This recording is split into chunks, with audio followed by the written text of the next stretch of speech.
Ayun, so good evening sa inyo guys. Ngayon po ay August 18, 2020 at isang maberdeng gabi sa inyong lahat kasi medyo umakyat po yung ating index at yun nga as per expectation natin after masabi po ni President Duterte na GCQ ang ating Metro Manila or Mega Manila. So, nag-gain po ang ating index ng 1.44% naman. Ayan. So, ito po yung mga top trendings natin at pag-uusapan ngayong gabi si Mermart, si Dito, Nickel, APX. So, makita mo, lumabas na naman yung ating mining, si A-REITs, SCC. Ayan. So, lumabas si SCC, AGI, Certec, at saka si Macro Asia at ang ating PSCI index naman. So, bago pa tayo magpatuloy, pakibasa po lagi yung disclaimer po natin. So, mahalaga po ito. Okay, at dun sa mga kasama natin, please don't please don't forget to subscribe dito sa ating Palabi Trader na YouTube channel. So, reviewin mo po yung mga nakalagay dito sa ating channel.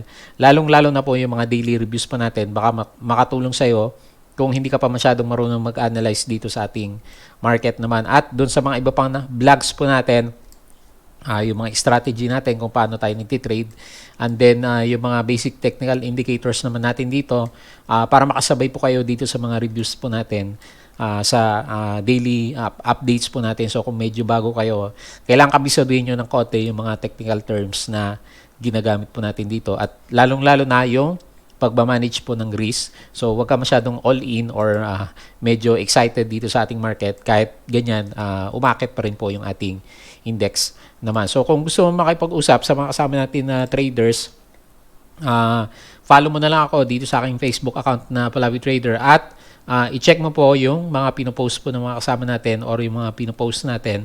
Kasama na din yung mga comments ng mga kasama natin na traders naman dito. Baka po may makuha kayo na information.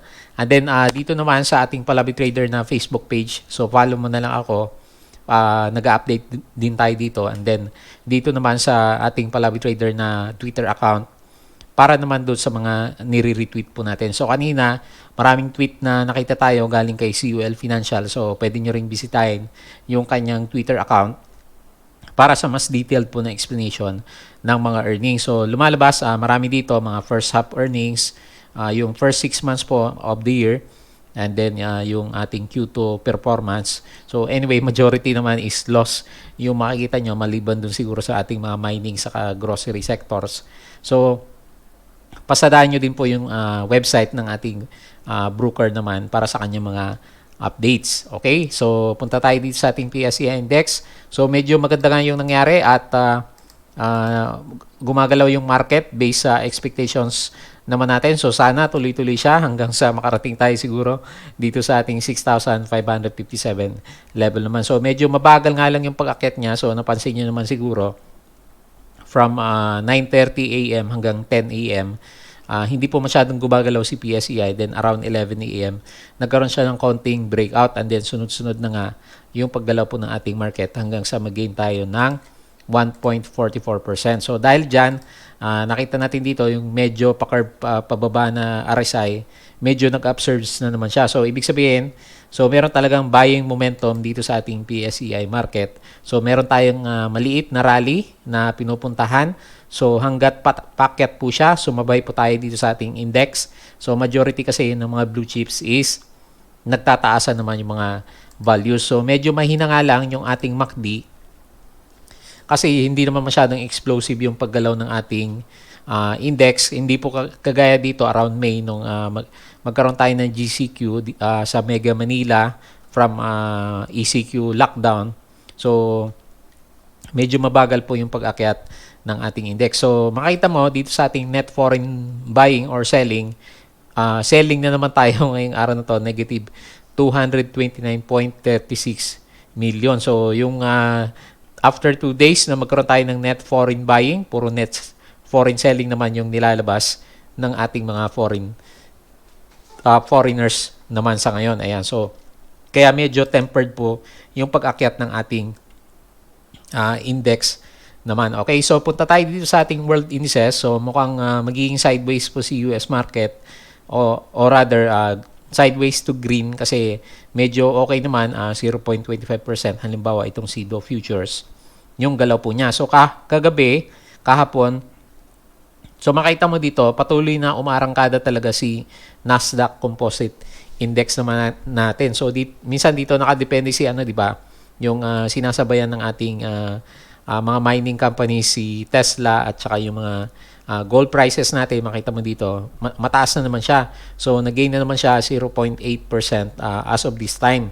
So kaya po nagbabalikan na naman yung mga traders natin dun sa ating mga mining sector. So ito kasi yung parang pinaka-gauge natin kasi nagbimina sila ng ginto, ng mga nickel. So sila po yung nagiging gauge ng ating mga traders sa PSEI market. So makita mo dito, medyo green na. So mukhang magiging maganda yung ating Europe market naman. So makita mo more than 0.5 yung iba. At sa buong Asia naman, so konti lang yung nag-red. At makita mo dito, ang nag-red lang yata is yung KOSPI Composite Index, sa Korea yata to. Pero overall, maganda po yung galaw ng ating global or rather dito sa ating Asian indices naman. Kaya siguro medyo kahit papano, gumalaw ng medyo mataas ng konti itong si PSEI natin, although 1.44% lang naman. Pero ang dami po ako nakikita dito sa bandang right side, yung mga most traded na, or rather yung mga malalaki yung chains ngayong araw na to. Marami na pong mga blue chips dyan na nag-umpisa na nga pong magtuloy yung pag-akyat nila after magkaroon naman ng breakout. Ayan. So mag-scan kayo ngayong gabi, kasi baka bukas maganda pa rin yung sentiment dito sa ating market. Makita mo naman dito sa kanyang galaw, medyo may pagka-bullish po yung ating market. So sana bukas, tingnan natin kung papasok yung mga foreigners, kasi yung sabi nila, ang official na GCQ kasi is around August 19, di ba? Kasi yung previous na or rather MECQ natin is from August 1 or rather until August 17 naman siya. So, or rather, August 18. So, bukas pa lang, mararamdaman ng Mega Manila natin, around August 19, yung pagbabalik po sa GCQ naman. Ayan. So, medyo kaabang-abang yung pagbubukas ng market na naman natin bukas po. Okay? So, punta tayo dito sa ating mga top trending stocks. So, unahin po natin si Merrimart. So medyo maganda yung galaw ni Merrimart, no? So bumawi na naman siya ngayong araw na to. Nag-gain po siya ng 6.02%. So congrats doon sa mga holders pa rin. So sabi nga natin, so yung mga nagdo-draw ng trend lines dito, makita mo talagang sinusundan po nitong si Merrimart natin. So hindi masyadong nakaapekto yung nakita natin kahapon na negative 3.01% na earnings, kasi ang pina-price in po ng mga traders natin dito kay Merrimart is yung ating pagbubukas ng mga stores naman sa kanya. So hanapin na lang natin yung kanyang next resistance, kasi mukhang malakas talaga itong si Merrimart natin sa ngayon. So since na-breakout, actually nag-breakout siya dito sa consolidation natin, di ba? Nung huli, akala natin babalik siya dito sa bandang baba ng 3.05, pero malakas talaga siya. So hanapin natin sa kanyang, siguro sa Fibonacci level natin, hanapin natin ng konti yung kanyang next na mga resistance level naman. So malapit na siyang konti na lang, ilang araw na lang, or rather ilang akyat na lang niya. So 4 pesos na naman ba itong si Merrimart? So tingnan natin. So hindi man tayo masyadong ganun ka-optimistic sa kanya. So depende pa rin sa galaw ng ating price action naman. So sana tuloy-tuloy yung news niya tungkol doon sa opening ng kanyang stores. Yun po yung makakatulong sa galaw nitong si Merrimart po natin. So yung kanya next na Fibonacci sa 0.382 is dito sa 3.27 pesos. So tanggalin natin tong Fib natin. Hindi masyadong maganda yung settings natin.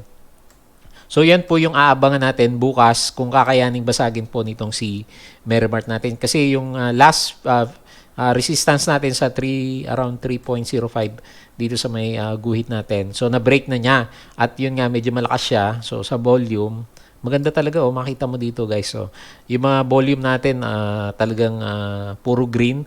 So pag medyo malaki yung bar natin, malalaki yung volume. So meron dito, may mga pa-red siya pagdating dito, pero hindi na masyadong bumabagsak yung price maliban dito sa area na to. So meron siguro isang malaking trader dito nagkaroon ng profit taking. Pero makita mo ngayon, laki ng volume na gumalaw dito kay Merrimart. So tingin natin, baka kayanin pa nga niya basagin tong 3.27, kasi yung RSI hindi pa siya overbought. So pag hindi pa kasi overbought yung RSI at makita mo medyo packet talaga yung direction niya, parang most likely meron pa siyang kasunod hanggang sa umabot siya dito sa ating overbought level naman. At makita mo dito sa kanyang MACD, talagang ang layo ng blue line dito sa ating red line.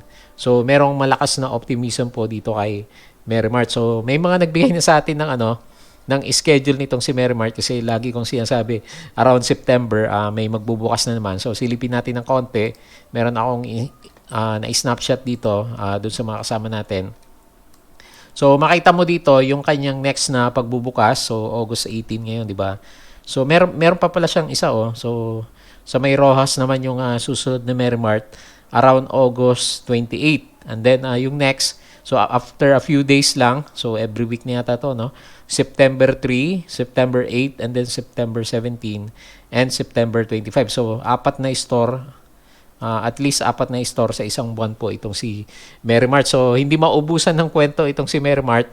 Kaya siguro ganyan na dire-diretso po na umakyat naman yung kanyang prices. Ayan. So, pwede nyong balikan yung part ng video natin kung wala pa kayong kopya kung kailan po magbubukas yung mga stores ni Merrimart. Kasi yun po yung magiging catalyst sa kanya para patuloy na umakyat po yung kanyang mga prices. So, makita mo naman na nagkakaroon siya ng consolidation kapag hindi pa na-announce yung kanyang mga stores at kapag merong optimism na naman, umakyat po yung kanyang mga prices. So, sa ngayon, uptrending na malakas po itong si Merrimart natin kasi kita mo talagang nagsusupport po yung ating mga upward movement or rather yung mga trend lines natin sa kanyang upward movement. So, ang dami niyang high, and then naghahanap na naman siya ng panibagong high na naman. So, bullish na bullish po yung mga traders natin dito kay Merrimart. Ayan. So, sana makasakay ulit tayo dito for another short gain para kay Merrimart naman. Ayan. So, hindi tayo nakakahanap ng entry point sa kanya. So, next po natin si dito. So, masayang-masaya din yung ating mga Dito-natics kasi kagaya ni Merrimart, patuloy ding umakyat itong si dito. So, ito yung ginuguhit natin sa kanya nung nakaraan or rather nung kahapon na review natin sa kanya. So, sundan mo lang kasi meron siyang trend lines na pinupuntahan at yung overall move niya, yung ginuguhit natin kahapon. So, lagay ulit natin. Meron siyang malaking trading channel na pinupuntahan naman. So, makita mo dito. So, nag-coincide yung clone natin dito sa bandang taas. Dito sa area na to, merong consolidation and then another dito. So, most likely, kung wala siyang bad news na lalabas talaga, so around 3.6 yung pwede mong targetin dito natin. As long as hindi po ma-break itong paakyat na trend lines naman natin sa kanya. Kasi kung volume din lang, kagaya ni Merrimart, medyo malakas po yung accumulation naman sa kanya. Ayan. So siguro meron pang konti kasi hindi pa naman siya overbought. Nakita mo naman, 'di ba, pag nag-overbought itong si dito natin, kahit papaano nagkakaroon din talaga siya ng profit taking naman and then tingnan mo dito overbought and then nagkaroon na naman siya ng matinding profit taking naman. So watch out lang pag lumabas yan yung ating RSI indicator pero wala pa naman. So ibig sabihin gusto pang pataasin ng konti itong prices po ni dito natin. At makita mo din sa kanyang MACD, nakabukas na po siya. So, very bullish po yung mga traders naman natin. So, nag-gain po siya ng 2.47% naman. So, ang ganda ng galaw ng charts po nitong si dito. Next po natin si nickel. So, nabuhay nga ulit yung ating mga mining. So, hindi ko napansin kahapon, meron palang nakalagay na D sa ilalim ni nickel nung nagre-review tayo. So, ito po, August 18, yan po yung X-date. So, doon sa mga nagtatanong, kasi hindi pa rin malinaw doon sa iba, so dapat hawak mo po yung stocks natin before August 18. And then, ngayong araw na to, kung nabenta mo na siya, meron ka pa rin makukuha sa kanya na 0.22 pesos na dividends naman dito kay nickel po natin. Pero talagang malakas siya, no? So, kahit nasa overbought signal na, lumaban siya doon sa pagbagsak po ng kanyang prices naman. So, ilang cents ba yung binagsak niya dito sa ating opening? So, halos 5% din pala, no? Yung akala ko maliit na gap lang to pero pag sinukat mo, so more than 5% yung binagsak po nitong si nickel natin. So, sukatin ko lang na maigi. So, 0.17 cents or peso yung binagsak po ni nickel natin, pero naka-recover siya at 2.8% na lang yung kanyang loss. So, tingin natin kaya hindi masyadong bumagsak kahit may dividends itong si nickel. So yun nga yung sinabi ko nung una, yung optimism po dito sa ating mga gold or rather mga metal prices. Kasi hanggang sa ngayon, tumataas pa rin po sila. Kahit meron ng mga news regarding naman sa mga COVID virus vaccines po natin. So sa ngayon, eto na yung pinakamalapit niya, no, na resistance. Anyway, ganun pa rin naman yung nakita natin sa kanya.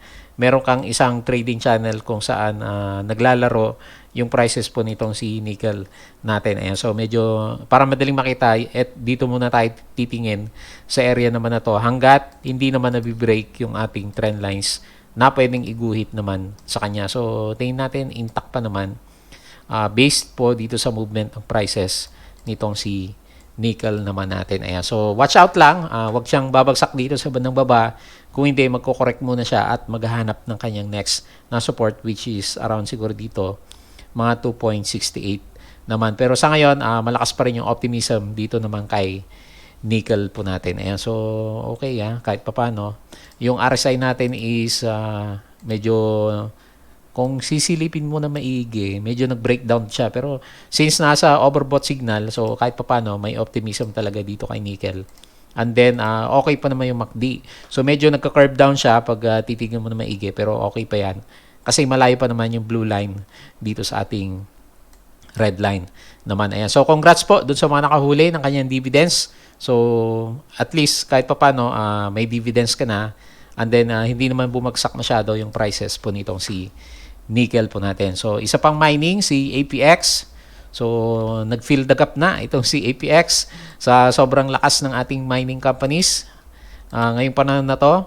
So, tignan natin So, yung RSI, so nag-bounce sa around RSI 50 nga. So, yung MACD, hindi na masyadong valid kasi nasa baba yung blue line natin. So, hindi masyadong makasabay sa galaw ng ating prices. Pero kung overall na price action lang dito kay APX, so kahit papano, okay pa naman po yung yung direction niya after niya magkaroon ng bounce. Nung magkaroon ng takutan naman doon sa biglang pagbagsak po ng prices ng ating gold nung nakaraan. So, sundan mo lang. Ito yung galaw niya. So, ganda rin, no? So, kahit papano, kung medyo nakasalo ka dito sa bandang baba, meron siyang halos 12% na bounce. So, malaki na rin yan, di ba? So, for just ilang araw lang to. 5 days. So, ang ganda ng bounce po nitong si APX po natin. So, dahil dyan, di ba, bumagsak siya. Pero ang maganda nangyari sa kanya, nag-bounce po sa RSI 50. So, ibig sabihin, kahit paano, may makikita pa rin tayo na continuation ng upside movement po dito kay APX. So, bukas, siya yung magdi-decide ano yung gusto niyang gawin since na-fill na niya yung gap. So, gusto ba niya umakyat pa? So, or mag-consolidate na lang siya dito sa bandang baba. So, kung akyat siya, yung reward natin sa kanya, so, ang pinakamalapit na, so, siguro mga 2 or 3 days kung akyat siya. So, meron kang possible upside na 9%, and then yung risk mo sa kanya, pwedeng dito, sa baba ng support, 9% or higpitan mo ng konti. So, dito sa may gap dito, or okay, hanggang sa makabagsak siya dito sa baba ng ating trend lines. So, halos more than 1:1 yung reward risk mo pa rin dito sa stock naman natin na si APX naman. Ayan. So, anyway, mukhang maganda pa rin naman yung galaw niya kasi ang sinasabi ng RSI is parang may continuation nga po talaga yung movement itong si APX natin. So, congrats po. Nag-gain siya ng 6.33% in just 1 day naman. Ayan. So, silipin natin si SCC. Nag-trending ang isang mining natin. Pero itong si SCC kasi guys, ang minamine naman nito, majority is yung mga coal natin, which is yun yung ginagamit niya sa kanyang power corporation naman. So, maganda yung galaw niya. Nag-gain po siya ng 3.9%.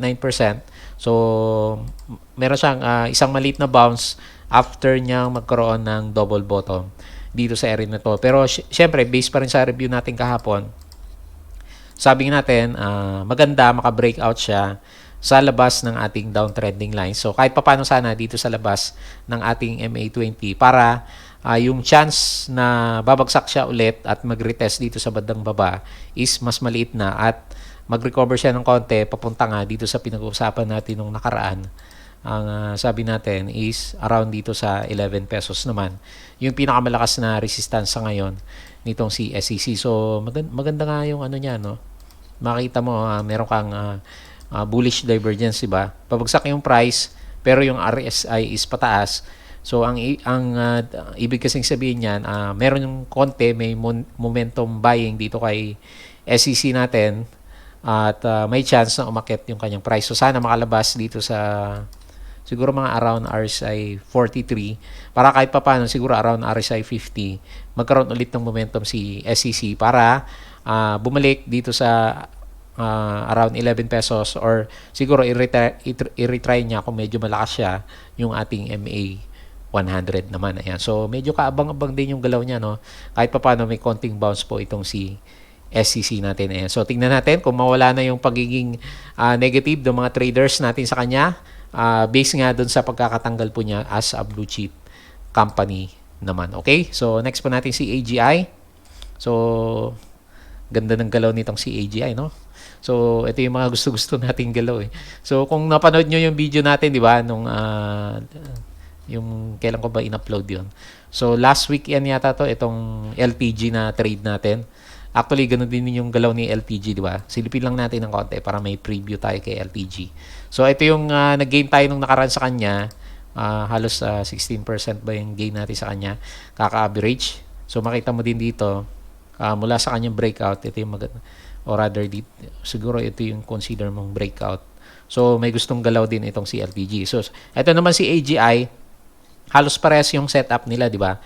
So, makita mo dito, yun nga, sabi ko sa inyo nakaraan, meron tayong breakout. After magkaroon ng breakout, yung ating RSI is uptrending at yung MACD, ito yung mga gusto natin eh, nagpaparabolic pataas po yung mga blue line ng ating MACD dito sa red line naman. So gusto natin hanggat maaari, kagaya ng mga nakaraan dito sa area na to, malayong-malayo yung blue line dito sa ating red line. Indication na merong momentum ng bullishness dito sa ating stock na si AGI. So sa kanyang volume, tingin natin parang kina Merrimart din, no? Meron din siyang accumulation. So, tingnan natin mag-draw tayo ng trend lines as a guide naman dito kay AGI natin kung saan siya pupunta sa ngayon. So, sa ngayon, medyo mahirap mag-drawing sa kanya ng ng trading channel kasi maliit lang eh. So, sundan na lang natin muna yung pinaka-base po nitong si AGI natin. Lagay natin dito So wala pa kasi siyang established na new high. Although high na to, 'di ba? So meron kang low. Siguro ito yung high niya. Possible ito yung isa niyang high. Pero makita mo, hindi pa siya masyadong nagkakaroon ng consolidation. Para masabi natin na siya yung next high naman. So tingnan natin bukas kung ano yung galawan nitong si AGI. So hanapin natin yung resistance, no. So medyo na break na ba yung ating MA 100? So halos break na niya yung ating MA 100, yung pinag-uusapan natin kahapon, di ba? So saktong-sakto yata dun sa resistance na pinag-uusapan natin. Di ba sabi natin yung mga may gap area dito. So nagkaroon ng breakdown, nag-retest and then may gap. Ayan, tanda ko na yung kahapon. So ito yung nilagay natin na resistance, 6.54.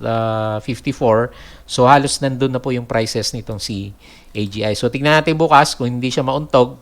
At kung sakali mauntog man itong si AGI, so based sa sentiment ng ating market, magko-consolidate siya para mag-retest dito naman sa bandang baba ng ating trend lines. Pero kung talagang optimistic yung mga traders natin sa kanya kasi kahit pa paano merong momentum yung ating RSI sa MACD, yung next na resistance natin kung mababasag yung 6.54, so siguro ito na yung pinakamalapit sa kanya, around 7 pesos naman itong si AGI. Pero kailangan makalampas muna siya dito sa around 6.5 na resistance area po nitong si AGI naman natin. So, medyo maganda din yung galaw niya. So, nag-gain po siya ng 3.20% naman. Okay? So, next natin si Certec. Parang naging yung scenario nitong si Certec is yung medyo hindi maganda na napag-usapan natin kahapon. So, balik ko yung ating malaking downtrending lines para malaman natin kung saan siya patungo. So, sa ngayon, mukhang valid na breakdown yung nakita natin sa kanya. Di ba, ito yung ginuguhit natin nakaraan, sinusundan natin. Nagkaroon siya ng bumagsak, and then nag-green siya, di ba, may malaking volume. Wala namang support ng volume ngayong araw na to. So, mukhang hindi successful yung cross trades na ginawa ng mga brokers natin sa kanya kasi hindi po kumagat yung mga traders natin sa kanya. And then makita mo, wala talaga momentum po yung kanyang RSI naman. So, although nakabuka yung MACD, kaso ito kasi nag-gauge yung buying momentum. Ito naman, medyo delay ng konti. Momentum din to, kaso ito muna kasi nauna sa kanya. Since ito na, pinapakita niya, medyo hindi niya kaya, baka medyo matagalan pa itong si Certec natin na bumalik ulit dito sa taas ng ating ascending trend lines. Kasi ang nangyari ngayon, parang nag-glide na siya dito sa bandang baba ng ating descending trend lines naman sa kanya. So nahirapan siyang bumalik. So ang gusto nga natin, 'di ba? After ng malaking volume na to, sana meron siyang malaking bullish candle para diretso yung expectation natin sa kanya. Pero mukhang hirap siya, 3 days na 'yan. So andito pa rin yung price natin sa kanya, hindi masyadong gumagalaw. So medyo hirap nga po itong si Certec natin sa ngayon. So nag-loss siya, negative 0.34%. Baka medyo matagalan pa bago makaakyat itong si Certec unless merong ilabas na news ulit yung mga may-ari sa kanya. Pero sa ngayon, nakita natin guys, medyo hindi maganda po yung chart nitong si Certec naman natin. Okay, so next pa natin si Macro Asia. So may konting optimism dito kay Macro Asia, pinag-uusapan ulit siya. So nag-gain siya ng 3.07%, pero titingnan mo yung candle, ang late, no? Pero 3% na pala siya. So, maganda yung ginagalaw nitong si Mac kahit papaano. Nag-glide siya dito sa ating MA9. Yan yung mga gustong-gusto natin, lalong-lalo na bukas, kung magkaroon na siya ng breakout. So, yung inaasahan natin na breakout sa kanya siguro, makalampas siya dito sa medyo malakas na resistance. Yung consolidation natin dito is around 5.1 or 5.2 siguro to. So, kahit papaano, makita mo, meron siyang momentum dito sa ating bandang baba. Kasi yung RSI medyo maganda, di ba? And then yung MACD, sabi ko nga sa inyo, basta malayo yung blue line dito sa ating red line. So gustong-gusto natin yan. So sana mag-decide na itong si Macro Asia. So kung magbe-breakout ba siya, babalik dito sa taas ng ating trading channel nung nakaraan, or magko-consolidate muna siya, and then siguro around August, by next week, saka siya mag-decide kung aakyat naman siya. Ayan. So, kaabang-abang din yung pwedeng mangyari kay Macro Asia. So, pinag-uusapan siya ngayong araw na to. Tingin natin kasi, di ba, meron nang lumabas na mga news. So, example nito, si ABS-CBN, Philippine Airlines says to operate domestic international flights from August 19 to 31. So, kahit papano, may mga mabubuksang flights na naman. Si PAL, ganun din po si Cebu Pacific. So, ang sabi dito, Cebu Pacific ICE resumption of limited local or international Manila flights on August 19 naman. So, yun nga yung resumption po ng ating GCQ naman. Ayan. So, sana matuloy yan. At para medyo gumanda po yung chart sa mga traders natin dito kay Macro Asia. Pero mind nyo lang, medyo mahina po yung volume nitong si Macro Asia sa ngayon. So, gusto natin yung mga ganito kalalaking volume. Yung mga ganito, medyo hindi masyadong makakapagtaas po ng prices nitong si Macro Asia. So, makita mo naman dito, di ba? So, nung nagkaroon ng optimism sa kanya, malalaki yung volume, pero ngayon, medyo nagsusubside siya. So, kailangan niya ng medyo malaking volume para maka-breakout siguro dito naman sa medyo malakas na resistance natin at around 5.1 or 5.2 pesos naman. Okay? So, yun po yung mga nakita natin dito sa ating stock trendings review. So, hopefully, green na naman tayo bukas. So, may holiday pala tayo guys baka nakalimutan kong tignan dito. So, dito sa may bandang right side ng Instagrams. So, meron tayong holiday August 21. So, ano ba yan? Monday, di ba? So, or rather Tuesday. So, ilang araw na lang tayo. So, abot ba tayo dito by Friday? So, mukhang long weekends tayo. So, makita natin. Tignan natin. So, ilang days na lang, magkaroon kayo ng profit taking itong si PSEI. Hanapin natin yung kanyang resistance area. So, actually, na-break na niya So, ito yung pinaka-resistance natin. Silipin natin na maigi. So, naka-breakout na siya sa 6,100 na resistance niya. So, hopefully, masustain niya yan bukas. At ang next na resistance natin is dito naman at 6,400. 200 naman. Ayan. So tingnan natin until Thursday kung makaabot dito sa 6,200 level po si PSEI natin. So wala pa kasi guys yung foreigner, so lumalabas, ina-absorb pa rin ng mga local yung mga lumalabas po ng foreigners dito sa ating market. So kailangan po natin yung foreigner para po umakyat ng ganito yung ating index naman. Okay, so nag-aantay pa sila. Baka bukas malalaman natin yan kasi officially GCQ na nga po si Mega Manila by tomorrow naman. Okay, so yun lang guys. Maraming salamat sa inyong panonood at pakikinig. Don't forget to subscribe dito sa ating Palabi Trader na YouTube channel, and then follow mo lang ako dito sa aking Facebook account at dito sa ating Facebook page, at ganoon din sa ating Palabi Trader na Twitter account. So magbasa po kayo guys para kahit papano alam nyo po yung nangyari doon sa mga stocks na pinapasukan natin. So okay naman, magtingin ka lang sa charts, pero para hindi ka magulat kung biglang babagsak yung stock na hawak mo, kahit papano alam mo po yung news na nangyayari naman sa kanya. Okay, so yun lang. Maraming salamat po sa inyong panonood at pakikinig.